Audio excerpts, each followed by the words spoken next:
cas de rupture de prothèse mammaire ou de prothèse mammaire percée, ça veut dire la même chose. Déjà, tout dépend s'il s'agit d'une prothèse pré-remplie de gel de silicone ou une prothèse remplie de sérum physiologique.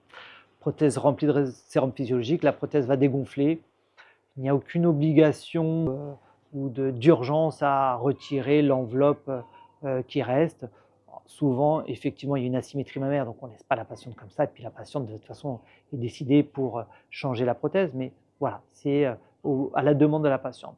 Quand il s'agit d'une prothèse pré-remplie de gel de silicone et qu'on se rend compte qu'il y a une rupture ou une prothèse percée, il faut changer la prothèse. Ce n'est pas une urgence, ce n'est pas à faire dans les 24-48 heures, mais on dit à la patiente, voilà, il faut changer cette prothèse, on ne laisse pas un matériel abîmé sous la peau. Il faudra prévoir dans les semaines et les prochains mois le changement de cette prothèse mammaire. Dernière chose, en cas de rupture de prothèse mammaire pré-remplie de gel silicone, quand il y a une fuite de silicone liée à cette rupture, on peut demander une prise en charge par la sécurité sociale pour l'ablation de cette prothèse.